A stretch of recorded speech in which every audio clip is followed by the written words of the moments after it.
What would you do if the last $18 in your pocket were the only thing standing between your child and hunger? On a freezing November night in Riverside City, single father Daniel Cross gave that money to a desperate woman he'd never met. He didn't ask her name. He didn't expect anything back. 24 hours later, 5 black SUVs blocked the entrance to his crumbling apartment building. What followed exposed betrayal, power, and a truth Daniel was never meant to uncover. Stay until the end.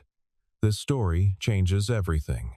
The termination letter sat folded in Daniel Cross's jacket pocket, edges worn from 3 days of handling.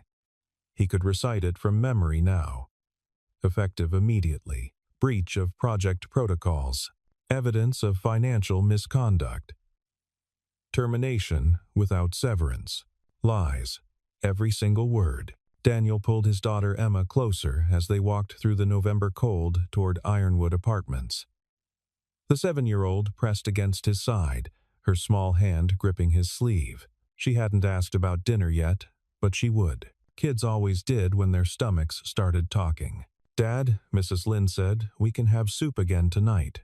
"That's nice of her, sweetheart." It was the 4th time this week their neighbor had offered food. Daniel's throat tightened with shame. Mrs. Lynn survived on disability checks. She couldn't afford to feed 2 extra mouths, no matter how kind her heart. 6 weeks ago, Daniel had been a structural engineer at Northline Engineering. Decent salary, health insurance, a future that didn't involve counting coins for bus fare. Then, Ryan Holt happened. Ryan, the golden boy supervisor with the perfect smile and the flexible ethics. When $15,000 disappeared from the Riverside Bridge project, someone needed to take the fall. Ryan had made sure that someone was Daniel. The evidence was manufactured purchase orders Daniel had never signed, bank transfers to an account he'd never opened.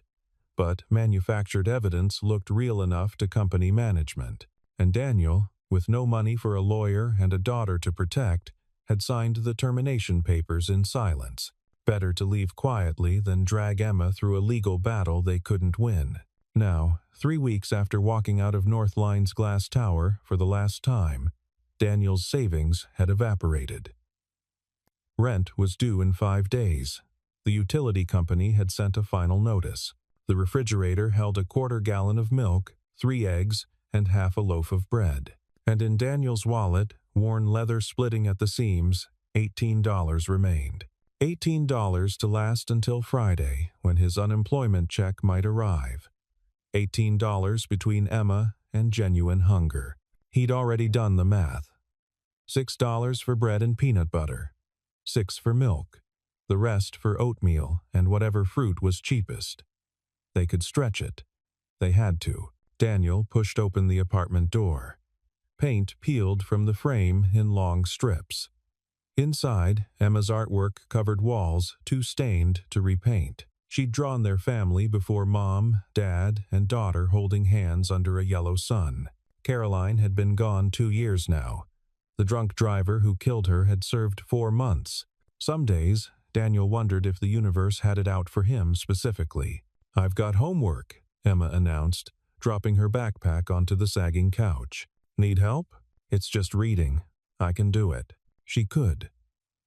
Emma was bright, frighteningly so. Teachers said she read at a 5th grade level. Last parent conference, Mrs. Patterson had mentioned gifted programs. Special schools. Daniel had nodded and smiled while calculating that special schools meant application fees, uniforms, supplies, none of which mattered when you couldn't guarantee tomorrow's breakfast. He watched Emma settle cross-legged on the floor, textbook open, lips moving as she read. Her sneakers had holes in the toes. He'd patched them twice with duct tape, but the November cold seeped through anyway. Daniel pulled out his phone. 3 job applications submitted yesterday, 7 the day before. Not a single callback. He typed a message to his former colleague, Aaron Wells, asking if any positions had opened up. The checkmark turned blue. Aaron read it. No reply came. That's how it worked now. People who'd eaten lunch with him for 5 years suddenly didn't recognize his number. Outside, the sun dropped behind the Ironwood Apartments' gray facade. Daniel checked his watch. 4:15. The city bus ran until midnight, but the routes changed after 9. If he wanted to make it to the West Harbor District Workforce Center tomorrow morning, he'd need to catch the 6:30 bus, which meant waking Emma at 5:30, which meant another morning of her stumbling through the dark, tired and hungry, pretending everything was fine. Daniel pressed his palms against his eyes. The pressure helped somehow, kept the despair contained where Emma couldn't see it. "Dad?" Her voice came soft from across the room. "Are we going to be okay?" The question every parent dreaded, the one that demanded a lie wrapped in hope. "Yeah, sweetheart." Daniel lowered his hands and managed a smile. "We're going to be just fine." Emma studied him with those dark, knowing eyes, Caroline's eyes. Then she nodded and returned to her book, accepting the lie because she loved him. Daniel turned away before his expression could betray the truth. The West Harbor District bus terminal never truly slept. At 11:40 p.m., it hummed with the city's forgotten third-shift workers heading to warehouses, night cleaners finishing their rounds, insomniacs riding loops because the buses were safer than empty apartments. Daniel sat on a metal bench near Gate 7, collar turned up against the wind that howled through the terminal's open sides. Emma was home with Mrs. Lynn.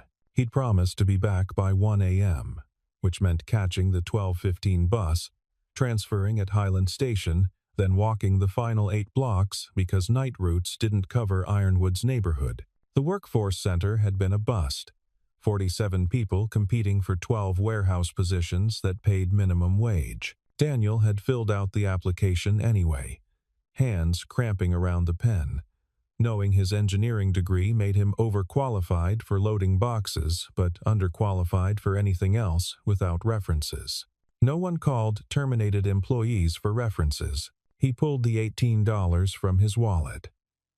3 5s, 3 1s. The bills felt thin, almost translucent under the terminal's fluorescent lights. In 3 days, this money had transformed from pocket cash into a lifeline. Daniel counted it again, as if the numbers might have changed. 18. Still 18. The math played out automatically now. Bus fare to Highland Station, $2.50. Walk the rest. That left $15.50. Bread, $3.49. Meek. Fire, to knee. Oatmeal, $2.89. Total, $14.66. 84 cents left over. Maybe a banana. Maybe. Emma loved bananas. The 12:15 bus pulled into Gate 7 with a hydraulic hiss. Daniel stood, muscles stiff from the cold, and reached for his wallet. "Wait, please wait!" The voice cut through the terminal's ambient noise, desperate, raw, female. Daniel turned. A woman ran toward the bus, coat flapping open, hair wild around her face. She stumbled, caught herself against a bench, kept moving. Even from 15 feet away, Daniel could see she was shaking. The bus driver, a heavy-set man with gray stubble, glanced at the woman and began closing the doors. "Please." The woman reached the bus, slapping her palm against the closing door. "Please, I need to get on." The driver shook his head, pointed at the fare box. The woman fumbled in her pockets, pulled out a handful of coins. They slipped through her trembling fingers, pinging across the pavement. Quarters, dimes, nickels scattering into the terminal shadows. "Ma'am, if you can't pay the fare, I have money. Please just wait." She dropped to her knees, scrambling for the coins. Her coat fell open. Underneath, she wore what looked like expensive clothes, torn and stained. A silk blouse, missing buttons, dress pants with the hem ripped. Something was very wrong here. Daniel watched her gather 30, maybe 40 cents. Not enough. Not even close. The bus driver released the brake. The engine growled. The woman looked up, and for one moment, her eyes met Daniel's. In that look, he saw something he recognized with perfect, painful clarity. Desperation. The kind that made time stop and choices narrow until there was only one question left. How do you survive the next 5 minutes?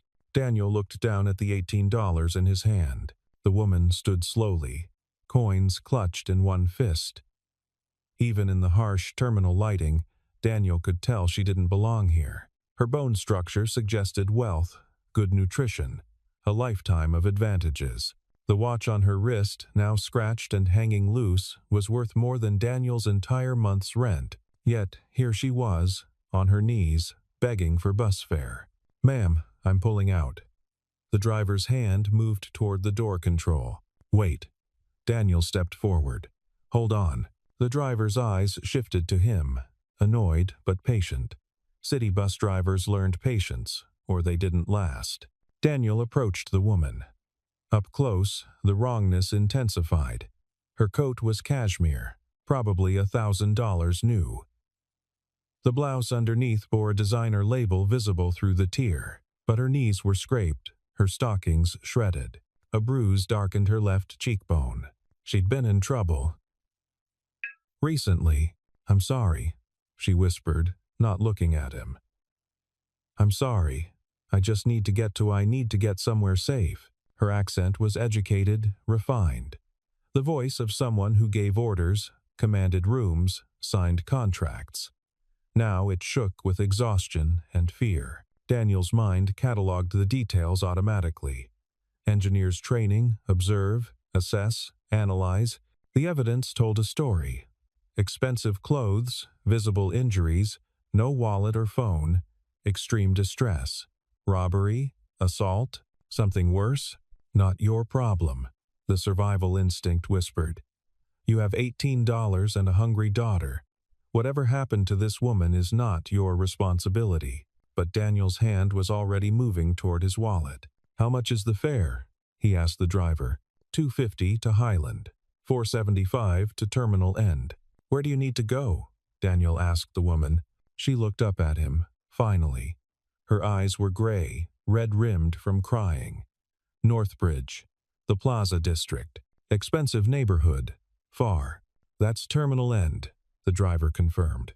$4.75. Daniel pulled out a $5 bill. The woman's expression shifted surprise, hope, something that might have been shame. "I can't." "Yes, you can." Daniel handed the bill to the driver. For her, the driver took it, punched the fare machine, held out a quarter in change. Daniel waved it off. "Keep it." He turned back to the woman.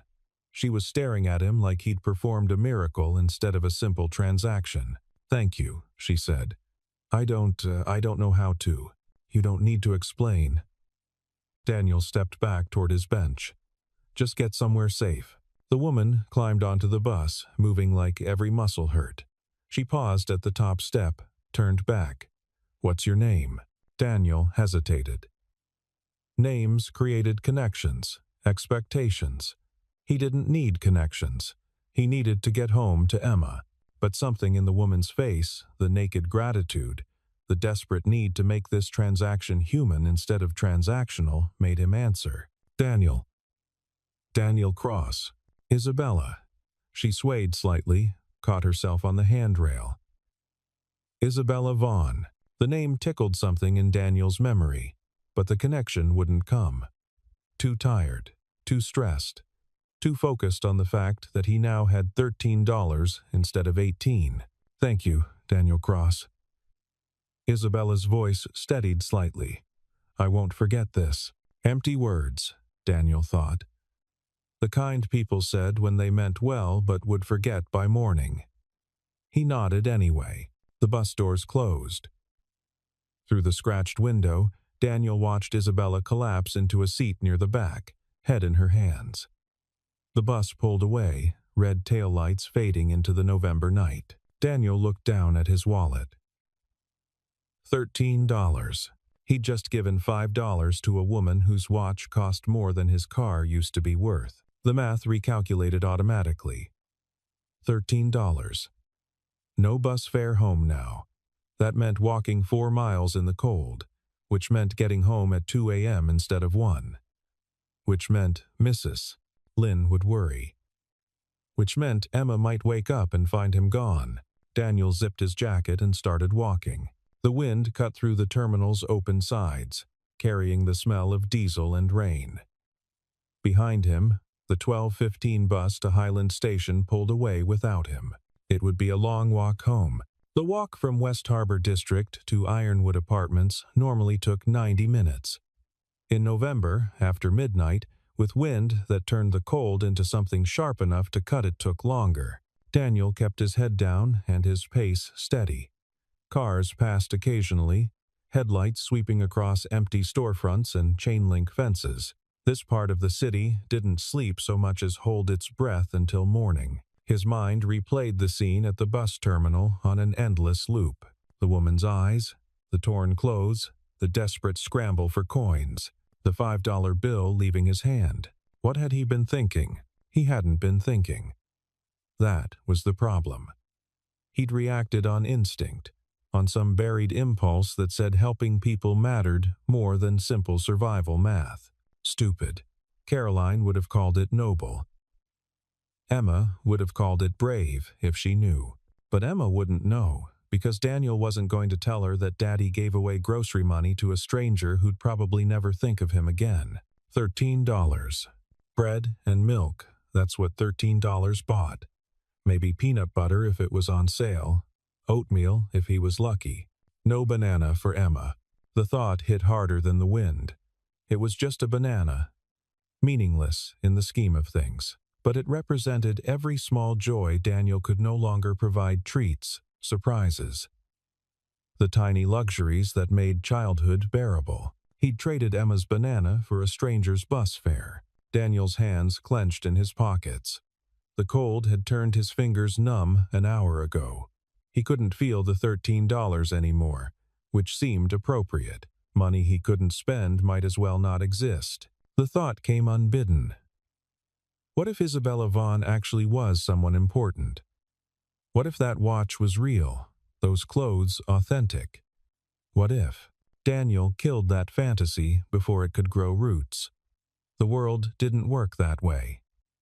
Good deeds didn't get rewarded with miracles.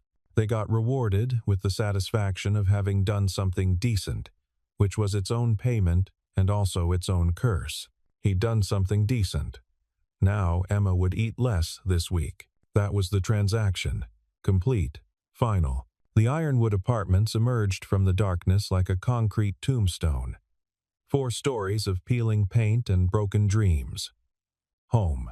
Daniel checked his phone. 1:47 a.m. Mrs. Lynn's apartment was dark. Good. She'd gone to bed. Emma was safe. He climbed the stairs to the 3rd floor, each step an exercise in willpower. His legs had gone beyond pain into a distant, echoing ache. The apartment door stuck, it always stuck, and Daniel had to shoulder it open. Inside, Emma slept on the couch, wrapped in her winter coat because the heating hadn't been consistent lately.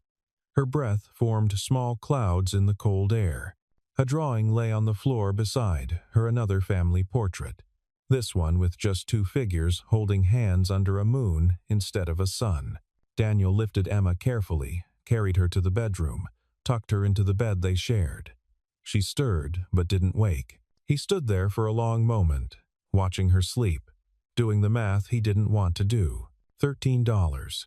3 days until the unemployment check. Assuming the check came. Assuming it wasn't delayed again like last month, Emma would be hungry, would ask questions, would pretend she wasn't hungry when she was, because that's what good kids did when their parents were drowning. Daniel turned away from the bed and walked to the window. The city stretched out below, lights twinkling in the distance. Somewhere out there, Isabella Vaughn had reached Northbridge Plaza. Somewhere out there, she'd stepped off that bus and walked into whatever safe place she'd been desperate to reach. She'd probably forgotten Daniel's name already. The thought didn't bother him as much as it should have. He'd done what he'd done. The universe didn't owe him anything for it. Daniel pulled out his phone one more time. No messages, no missed calls, no job offers, no returned texts, no acknowledgement from a world that had moved on without him. He opened his banking app. Balance, $47.23. Rent was $850. Due in 4 days. Daniel closed the app and set the phone on the nightstand. Tomorrow, he'd figure something out. Tonight, Emma was safe and warm and sleeping peacefully. That was enough. It had to be. Morning came too early, as it always did. Daniel woke to Emma shaking his shoulder, her face inches from his. Dad, wake up. He forced his eyes open. Gray light filtered through the bedroom's single window. His body protested movement. 4 miles in the cold had left muscles he'd forgotten about, screaming for attention. What time is it? His voice came out rough. 7:30. You slept past your alarm. Damn. Daniel sat up, head spinning. He'd meant to be at the workforce center by 8. There was a construction company allegedly hiring day laborers. Cash under the table. It wasn't legal, but legal stopped mattering when the rent was due. I'll make breakfast, Emma announced, already moving toward the kitchen. Wait, but she was gone, and Daniel didn't have the energy to argue. He pulled himself out of bed, muscles protesting every movement. The apartment was cold enough that his breath fogged. In the kitchen, Emma stood on her step stool, carefully pouring milk into a bowl. The cereal box, generic brand, half empty, sat on the counter. We're running low, she observed, matter of fact. I know. Mrs. Lynn said she could. We're not taking any more from Mrs. Lynn. Daniel's voice came out sharper than intended. Emma flinched. He forced himself to soften. I mean, she's done enough for us. We'll be okay. Emma studied him with those 2 knowing eyes. You walked home last night.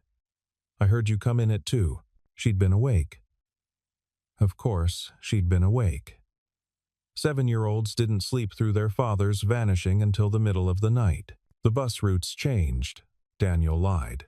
Had to take the long way. Emma nodded, accepting this the way she accepted everything with quiet resignation that no child should have mastered. They ate breakfast in silence. The cereal was stale. The milk was 1 day from expiring. Emma didn't complain. After she left for school, walking herself the 4 blocks because Daniel couldn't afford to be late to the labor site, Daniel checked his phone. 1 new message. Unknown number. His thumb hovered over the notification. Probably spam. Probably someone trying to scam him out of money he didn't have. He opened it anyway. Mr. Cross. This is Isabella Vaughn. I need to see you. Today, if possible, I'll be at Northbridge Plaza, Sterling Coffee, at 2 p.m. Please come. I owe you more than bus fare. Daniel read it 3 times. Isabella Vaughn. The woman from the terminal. She'd tracked down his number somehow. Wanted to meet. Mentioned owing him. The cynical part of Daniel's brain, the part that had been carved out by Ryan Holt's betrayal and 3 weeks of unemployment, whispered warnings. This was a scam. Had to be. Woman playing the victim, getting him to help, then somehow using that kindness as leverage for something worse. But the message included an address, a real place. Northbridge Plaza was a high-end shopping district. Sterling Coffee was probably one of those places where a regular cup cost $8. Daniel looked at his wallet. $13. The labor site would pay maybe $60 for a full day's work if they hired him. That was rent money, food money, survival money. This was probably nothing. A simple thank you. Maybe she'd give him the $5 back.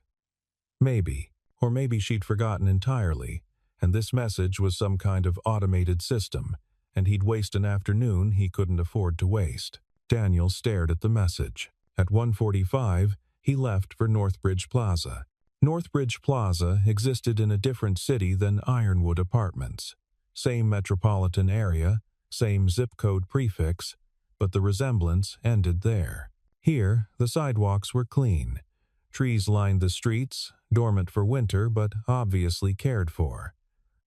Shop windows displayed clothes that cost more than Daniel's monthly rent used to be. People walked with purpose and prosperity, carrying bags from stores Daniel had only seen in advertisements. Sterling Coffee occupied a corner lot with floor-to-ceiling windows. Through the glass, Daniel could see leather chairs, polished wood tables, a marble counter. The menu board listed drinks he didn't recognize. He stood outside for 3 minutes, trying to convince himself to walk in. He didn't belong here. His jacket had a stain on the sleeve from Emma's breakfast mishap last week. His jeans were worn at the knees. His boots had more tape than leather at this point. But Isabella had asked him to come. Daniel pushed through the door. Warmth enveloped him immediately, along with the smell of expensive coffee and something baking. The woman behind the counter looked up with a practiced smile that faltered slightly when she took in his appearance. "Just meeting someone," Daniel said quickly, before she could ask if he needed help finding the exit. He spotted Isabella immediately. Corner table, facing the door. She looked nothing like the desperate woman from the terminal. Her hair was styled, pulled back in a professional twist. She wore a charcoal suit that probably cost 4 figures. The bruise on her cheek had been covered with makeup, though Daniel could still see the shadow of it if he looked closely. She stood when she saw him. "Daniel, thank you for coming." Her voice was steady now, completely in control. This was the voice that ran meetings, made decisions, expected obedience. "Miss Vaughn, Isabella, please." She gestured to the chair across from her. "Sit. Can I get you something?" "The coffee here is exceptional." Daniel sat, aware of every eye in the coffee shop tracking him. "I'm fine." Isabella studied him for a moment, then raised a hand. The barista appeared instantly. "2 Americanos, please, and whatever pastries you recommend." "That's really not. It's the least I can do." Isabella folded her hands on the table. "I owe you an explanation." Daniel waited. "Last night," Isabella began, "I was returning from a business meeting in West Harbor. Not my usual territory, but a development deal required my personal attention. My driver dropped me at the office to get my car. I was in the parking garage when..." She paused, jaw tightening. "When someone attacked me from behind, took my phone, my wallet, my keys, everything." Daniel's engineer brain processed this. The parking garage at West Harbor Business District. Vaughn Industries owns the building. The name clicked. Vaughn Industries, one of the largest commercial development firms in the region. Daniel had bid on their projects back when he worked at Northline. He was sitting across from a CEO, a woman worth millions, who'd needed his $5 to get home. "I reported it to building security this morning," Isabella continued.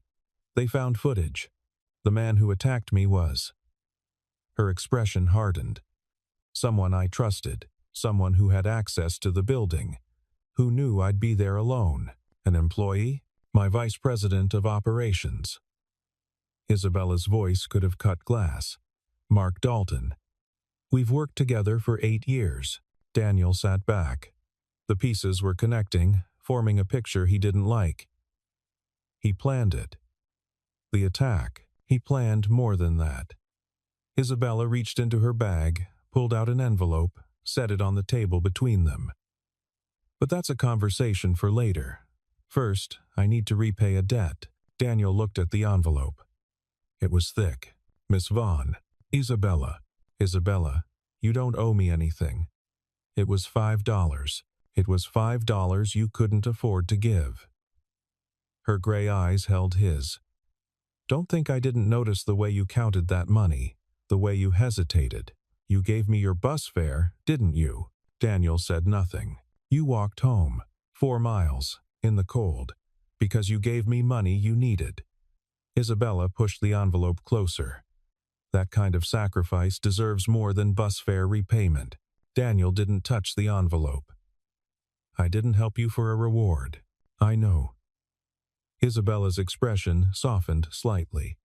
"That's exactly why I'm offering you one." Daniel stared at the envelope like it might explode. "There's $5,000 in there," Isabella said quietly. "Cash. Enough to solve your immediate problems. Consider it a gift. $5,000. Rent, food, heat. Maybe enough left over to get Emma winter boots that didn't have holes. Daniel's hand moved toward the envelope, then stopped. "Why?" he asked. "I told you." "You helped me when—" "No." Daniel met her eyes. "Why are you really doing this?" CEOs don't track down strangers to hand them cash. You could have wired me the money. You could have sent an assistant with a check. Why meet in person? Why this? Isabella leaned back, a slight smile touching her lips. "I'm careful. There's a difference. Fair enough." She paused, as if deciding how much to share. "Daniel, can I ask what you do for a living? Or did, before you ended up counting bus fare at midnight?" "I was a structural engineer. Northline Engineering. They terminated me 3 weeks ago." "For what reason?" Daniel's jaw tightened. "Financial misconduct. Falsified invoices on the Riverside Bridge project. $15,000 allegedly funneled to a personal account. Allegedly. I didn't do it." The words came out harder than Daniel intended. "My supervisor, Ryan Holt, set me up. But I couldn't prove it, and I couldn't afford a lawyer. So I walked away." Isabella nodded slowly, as if this confirmed something she'd already suspected. "That's what I thought." "Excuse me?" She reached into her bag again, this time pulling out a tablet. A few taps brought up a document. She turned the screen toward Daniel. It was a personnel file. His personnel file from Northline, complete with performance reviews, project summaries, and a termination notice that made his stomach clench even now. "How did you get that?" Daniel demanded. "I have resources." Isabella scrolled to a different document. "This is your supervisor's financial records, public tax filings, mortgage applications, the usual paper trail people leave." Daniel leaned forward. The numbers swam slightly, exhaustion and hunger making concentration difficult, but the pattern was clear. Ryan Holt had purchased a new house 6 months ago, a vacation property 2 months after that. The mortgage applications showed income inconsistent with a supervisor's salary. "He's been stealing for years," Isabella said. "Small amounts from multiple projects. Nothing large enough to trigger audits. And when your project started showing discrepancies, he needed a scapegoat." "Why are you showing me this?" Isabella closed the tablet. "Because I need your help, Daniel, and because I think you need mine." The coffee shop's ambient noise conversations, espresso machines, the soft jazz playing overhead, faded into background static. Daniel focused entirely on the woman across from him. "Help with what?" "Mark Dalton, the man who attacked me, didn't do it for money." Isabella's voice dropped. "He did it because I discovered what he's been doing. Vaughn Industries is worth approximately $400 million. We own commercial real estate across 6 states. And for the past 3 years, Mark has been systematically funneling projects to shell companies he controls." "How much?" "Conservatively, $30 million. Daniel let out a breath. "That's not embezzlement. That's empire building." "Exactly." Isabella's expression hardened. "Mark isn't stealing to get rich. He's stealing to build leverage. When the board discovers the losses, he'll offer to fix everything, but only if they make him CEO. I'll be removed for incompetence. He'll walk in as the savior. And last night? Last night was about buying time. He needed me disoriented, disconnected, unable to access my resources for a few critical hours. He didn't expect me to make it home. He certainly didn't expect me to recover this quickly, because of $5 and a bus ride. Because of you." Isabella leaned forward. "Daniel, I've spent this morning reviewing Mark's schemes. They're sophisticated, layered, designed to be almost impossible to untangle. But there's one consistent element." "What's that?" "They all involve construction projects, bidding irregularities, cost overruns, material substitutions." Her eyes locked onto his. The kind of thing a structural engineer would understand instinctively. The pieces clicked together. Daniel sat back. You want me to help you prove what Dalton's doing. I want you to help me destroy him." Isabella's voice carried absolute conviction. "The same way Ryan Holt destroyed you. The same way men like them have always operated by making honest people take the fall. I'm not an investigator. I don't even have a job. You have skills, you have motivation, and you have nothing to lose." Isabella pushed the envelope closer again. "This is a retainer. 5,000 to secure your time for the next 2 weeks. If you help me expose Mark, there's more. Much more, including connections to ensure Ryan Holt answers for what he did to you." Daniel looked at the envelope. At Isabella. At the coffee shop full of people who'd never counted their last $18. "This isn't charity," Isabella said softly. "This is business. I'm hiring you because you're exactly what I need, someone who understands how these schemes work because you've been a victim of one.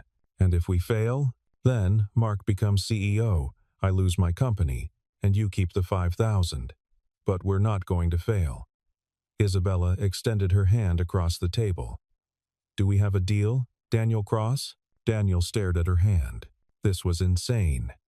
He was unemployed, nearly homeless, with no resources and no leverage. Isabella was offering him a lifeline wrapped in revenge against the entire system that had crushed him. It was stupid to say yes. It was probably suicidal. But the alternative was watching Emma go hungry while Ryan Holt lived comfortably in his stolen house, and Mark Dalton walked away with $400 million. Daniel shook Isabella's hand. "We have a deal." Vaughn Industries occupied 15 floors of the Sterling Tower in Northbridge's financial district. Isabella's office was on the top floor, a corner suite with windows overlooking the city. Daniel stood at those windows now, watching traffic crawl through downtown streets 30 stories below. Behind him, Isabella worked at her desk, fingers moving across her keyboard with precise efficiency. "Coffee?" she asked without looking up. "I'm fine. You're exhausted. When's the last time you slept properly?" Daniel didn't answer. The honest response, "Not since my wife died," felt too raw for a business arrangement. Isabella stood, walked to an elaborate coffee maker that probably cost more than Daniel's entire kitchen, and began preparing 2 cups anyway. "I'm going to make you coffee. You're going to drink it. Then we're going to work." "Yes, ma'am." She glanced at him, amused. "Don't call me ma'am. It makes me feel ancient. You're what, 38? 36. And you're 34. See? We're practically the same generation." Isabella handed him a cup. The china was thin enough to be translucent. "Now, let me show you what Mark's been doing." She led him to a conference table where documents were spread in careful rows. Project bids, construction contracts, material invoices.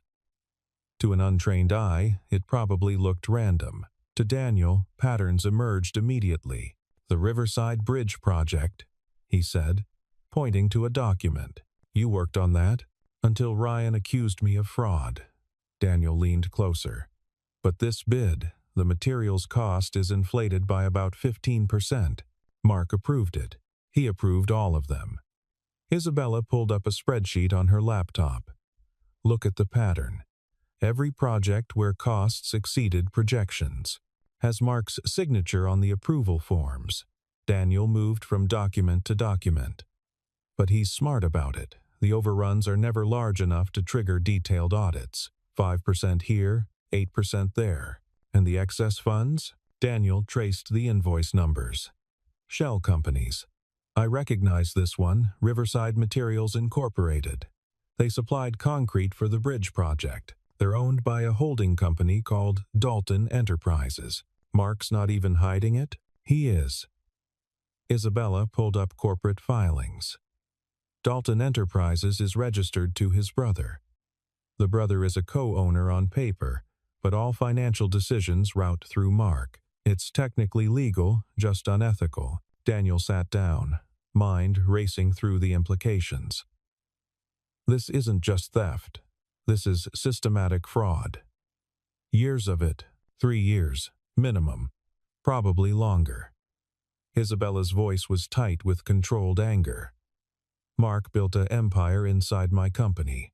Every project he touched became a funding source for his shell corporations. And when I started noticing the patterns last month, he decided to remove you, permanently, if he'd had his way. Isabella touched the makeup, covering her bruise unconsciously. He drugged my coffee before I left the office, something mild enough that I could drive but strong enough that I'd be disoriented.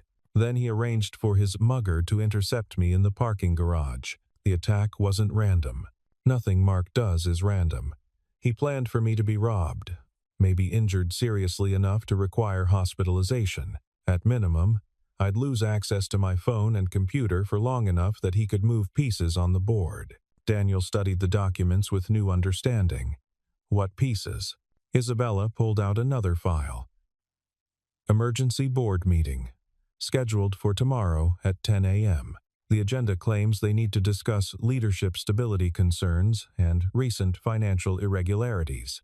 He's making his move. He's forcing the board to choose between keeping me a CEO who's been acting erratically and is now showing signs of mental instability after a traumatic mugging, or promoting Mark to acting CEO during a temporary transition period, which becomes permanent once he fixes the financial problems he created. Exactly. Isabella's jaw tightened. By this time tomorrow, unless we stop him, I'll be out and Mark will have everything he wanted. Daniel looked at the documents, at the patterns of fraud and manipulation. Ryan Holt's betrayal had been crude by comparison, a simple frame job with falsified paperwork. Mark Dalton had spent years building an intricate system designed to transfer power and wealth invisibly. We have less than 24 hours, Daniel said, and we need proof the board can't ignore. Proof that ties Mark directly to the shell companies, the fraud, and the attack. That's the challenge. Isabella met his eyes. Can it be done? Daniel picked up the Riverside Bridge contract. His contract, the one that had ended his career and nearly destroyed his life. Yes, he said quietly. But we're going to need help. What kind of help? Daniel pulled out his phone and scrolled to a contact he hadn't touched in 3 weeks. Aaron Wells, his former colleague at Northline. The man who'd ignored his messages. I need to talk to someone who understands Ryan Holt's system, Daniel said, because I'm betting Mark Dalton learned from the same playbook. Aaron Wells agreed to meet at a diner on the outskirts of the city. Neutral territory, away from Northline Engineering and Vaughn Industries both. Daniel arrived first, sliding into a booth that faced the door. Old habits from his father, who'd been a cop. Always watch the exits, always see who's coming. Aaron appeared at 7:15, 15 minutes late. He looked older than Daniel remembered, grayer, more worn. He spotted Daniel and hesitated, conflict clear on his face. Then he sat down anyway. You've got nerve calling me, Aaron said without preamble. You've got nerve ignoring my messages for 3 weeks. What did you expect? You got fired for fraud. HR sent a company-wide memo warning us not to contact you. I was framed. That's what they all say. Daniel leaned forward. Ryan Holt stole $15,000 from the Riverside project. He funneled it through falsified invoices to a company called Riverside Materials, the same company that supplied substandard concrete to the bridge supports. Aaron's expression shifted slightly. Not quite belief, but interest. Riverside Materials is owned by Dalton Enterprises, Daniel continued, which is owned by a man named Philip Dalton. Philip's brother is Mark Dalton, VP of Operations at Vaughn Industries. So Ryan and Mark are running the same scheme at different companies. Inflated bids, shell companies, systematic fraud. The only difference is scale. Aaron sat back. That's a hell of a conspiracy theory. It's not a theory. Daniel pulled out his phone, showed Aaron the documents Isabella had provided. This is real. Mark's been stealing for years, and Ryan learned from him. Aaron studied the documents in silence. Daniel could see the calculations happening behind his eyes. Risk versus reward. Safety versus justice. "Why come to me?" Aaron asked finally. "Because you're the only person at Northline who didn't completely ghost me.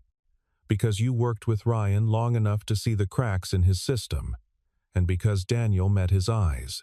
Because I think you know I'm telling the truth." Aaron said nothing for a long moment.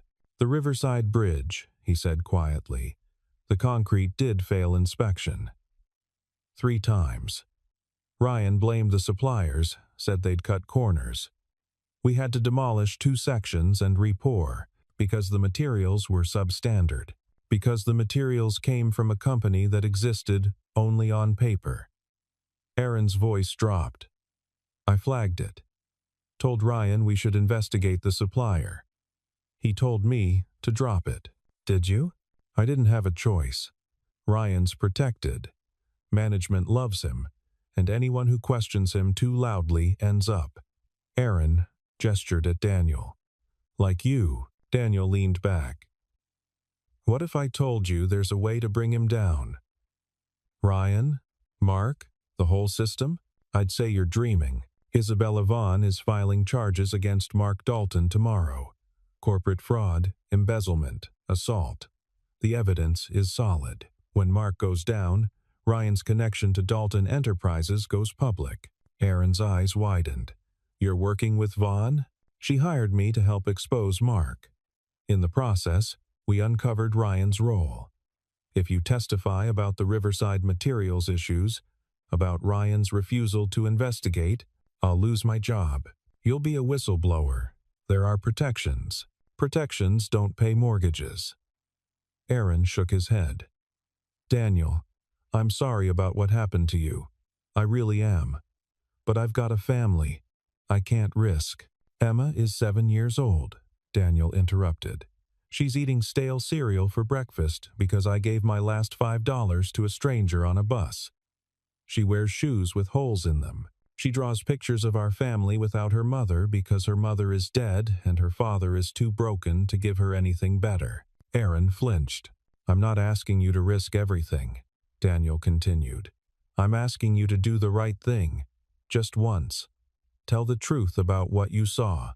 Silence stretched between them. Outside, traffic hummed past the diner. Aaron stood. "I need to think about it. We don't have time. I said I need to think." Aaron pulled out his wallet, dropped a 10 on the table even though he hadn't ordered anything. "If I do this, if I testify, Ryan will destroy me the same way he destroyed you. Only if Mark walks away free," Daniel said. "If Mark goes down, Ryan loses his protection. The whole system collapses." Aaron looked at him for a long moment. Then he turned and walked out of the diner. Daniel sat alone in the booth, staring at the $10 bill on the table. Either Aaron would help, or he wouldn't.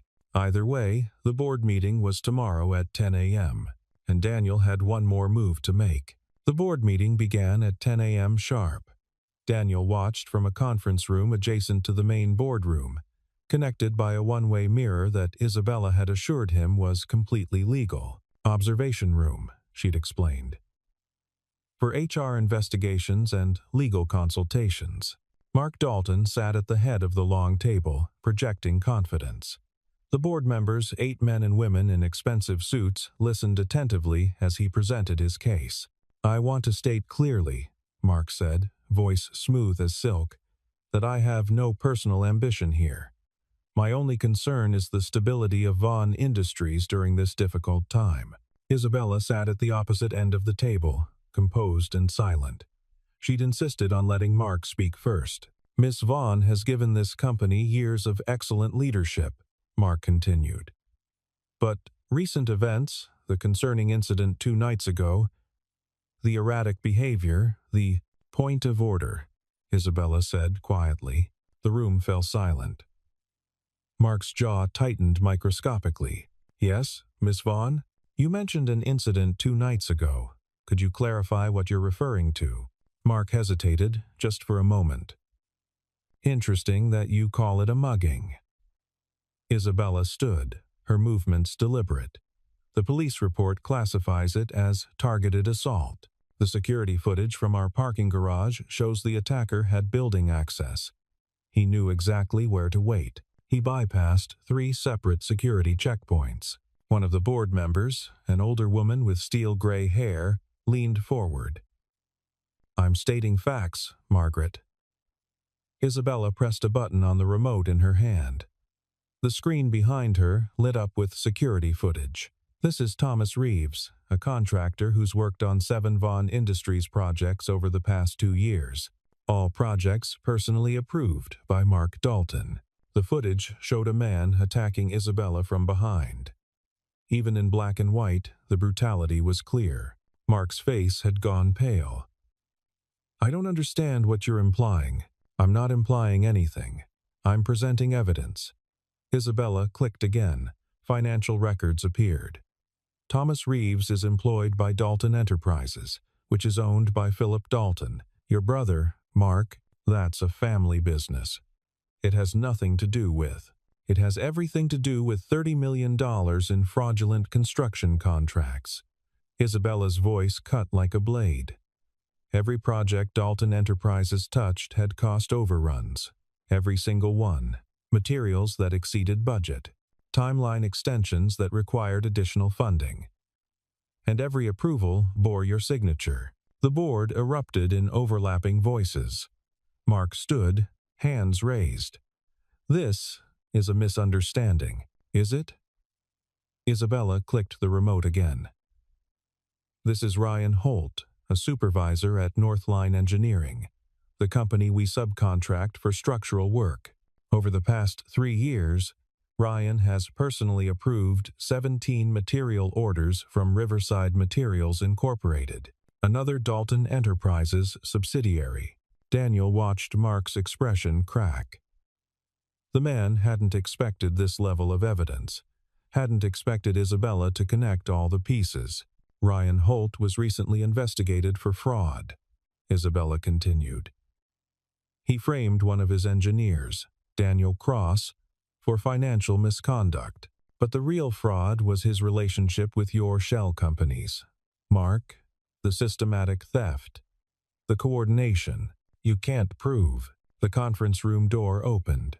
2 men in suits entered, followed by uniformed police officers. "Mark Dalton?" the lead detective asked. Mark's face went white. "What is this?" "You're under arrest for corporate fraud, embezzlement, and conspiracy to commit assault." The detective produced handcuffs. "You have the right to remain silent."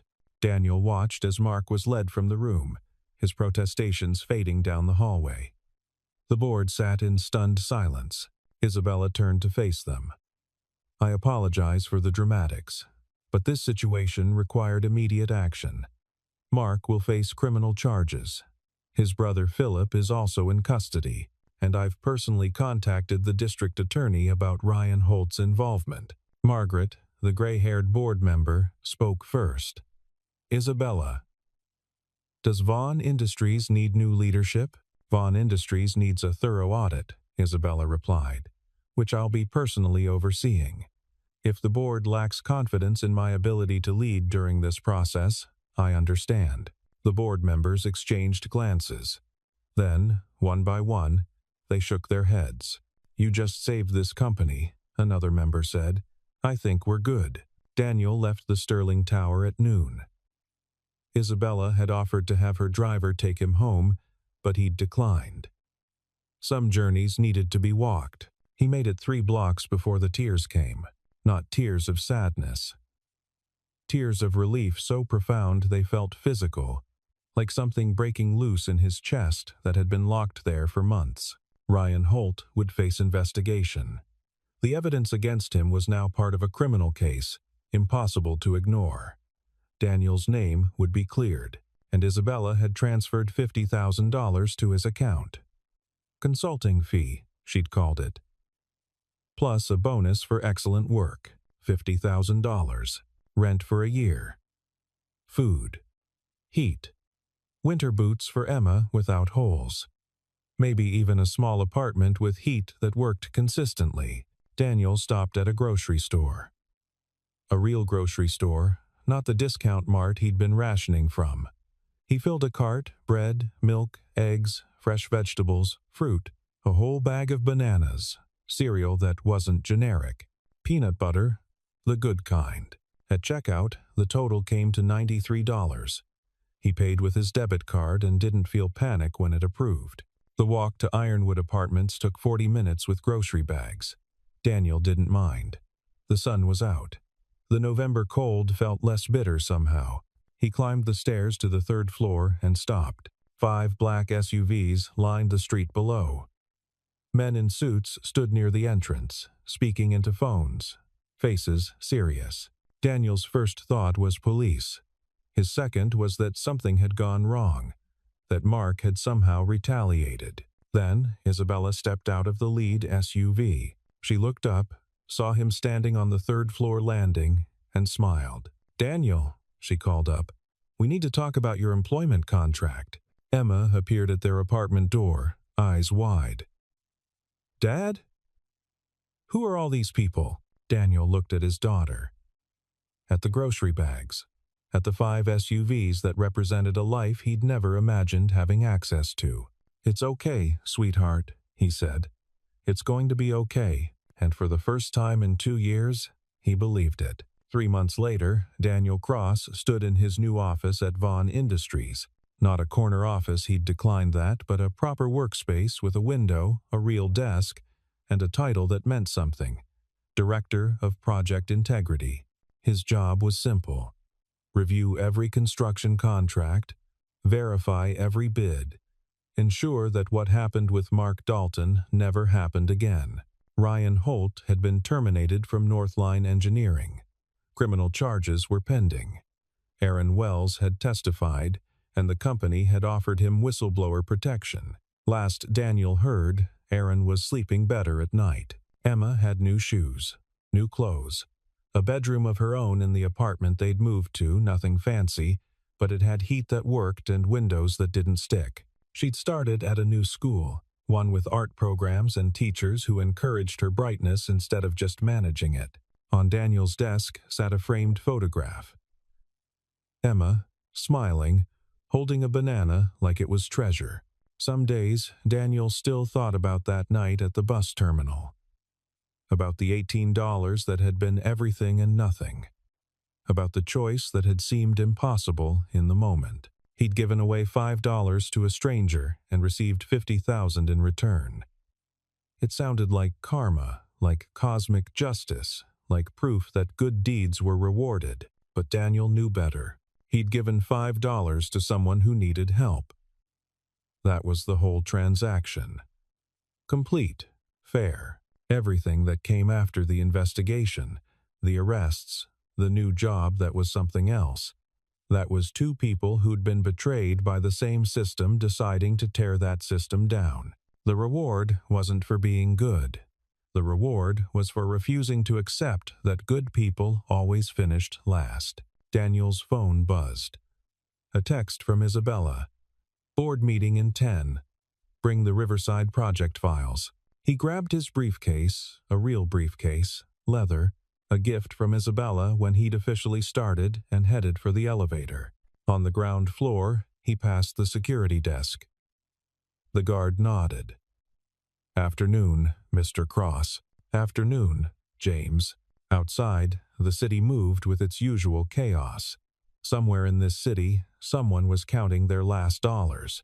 Someone was making a choice between feeding their child and helping a stranger. Someone was standing at a bus terminal, wondering if kindness mattered. Daniel couldn't help all of them, but he'd helped one person, and she'd helped him back. Sometimes, that was enough to change everything. He took the elevator to the 15th floor, files in hand, ready to make sure one more project was built honestly. It wasn't saving the world, but it was keeping his corner of it a little cleaner, and that was something worth showing up for.